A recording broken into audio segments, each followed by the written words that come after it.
Bonjour, je vous présente mes meilleurs vœux pour cette nouvelle année 2022. Qui dit nouvelle année dit nouvelle obligation annuelle de travail. Alors c'est parti! Ça y est, nous sommes en 2022. Nous allons revoir en revue les points principaux à retenir pour passer une année sereine avec notre obligation annuelle de travail. Vous pouvez vous retrouver dans 4 situations possibles. Vous travaillez de manière régulière en semaine, vous êtes en repos fixe. Vous travaillez 10 dimanches et fériés ou 10 samedis et fériés dans l'année, vous êtes en repos variable. Attention! Vous êtes définitivement en repos variable à partir du moment où vous avez réellement travaillé 10 dimanches et fériés. Si par exemple une maladie ou un changement de service vous empêche de travailler ces 10 jours, vous serez considéré en repos fixe. Votre décompte de temps s'effectue à la journée, vous êtes agent au forfait. Vous travaillez exclusivement de nuit ou travaillez 90% ou plus de votre temps la nuit, vous êtes considéré agent de nuit. Si vous travaillez moins de 90% de nuit, vous êtes dans la situation repos variable. 2022 compte 365 jours, 105 repos hebdomadaires et 7 fériés tombant en semaine du lundi au vendredi.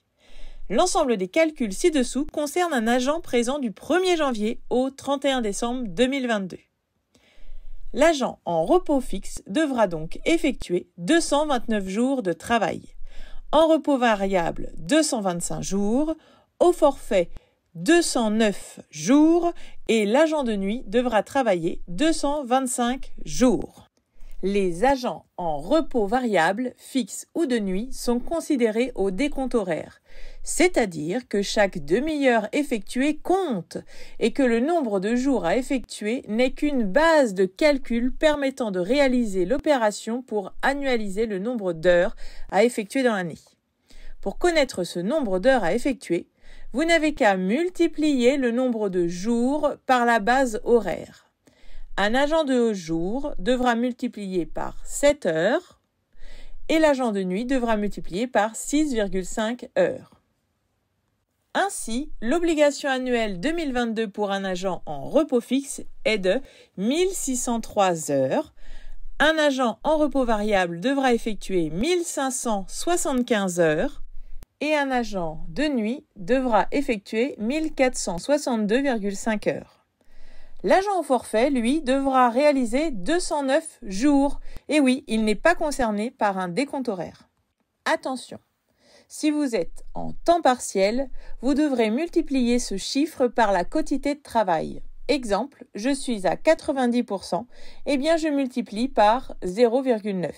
Je suis à 80%, je multiplie par 0,8 et ainsi de suite. Je rappelle que cette obligation de travail est annuelle.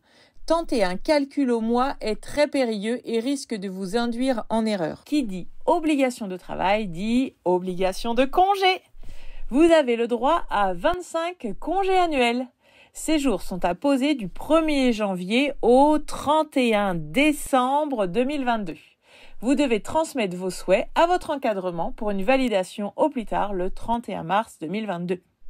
Il vous indiquera la date butoir pour que l'organisation se fasse dans les meilleures conditions afin de rendre la validation à temps. Attention à bien placer ces congés pour bénéficier des congés supplémentaires. Posez-les en 3 périodes de 5 jours minimum. 6 jours de congés doivent être placés en janvier, février, mars, avril, novembre et décembre. Ainsi, vous obtiendrez 3 jours de congés supplémentaires. Youpi! Je vous invite donc à visionner la capsule vidéo RH14 qui détaille l'obtention de ces congés supplémentaires. Ces jours sont à déduire de votre obligation annuelle. Exemple, vous êtes en repos fixe. La base de calcul vous indique 229 jours. Vous devrez donc déduire 3 jours à ces 229, soit 226 jours à effectuer dans l'année, multiplié par 7 heures, vous aurez donc 1582 heures à effectuer dans l'année. Vous voilà avec toutes les cartes en main pour réussir votre année. Cette vidéo est terminée, j'espère qu'elle vous a plu. N'hésitez pas à nous laisser des commentaires et aussi de nouvelles idées pour de nouvelles vidéos pour toute cette année 2022. À bientôt!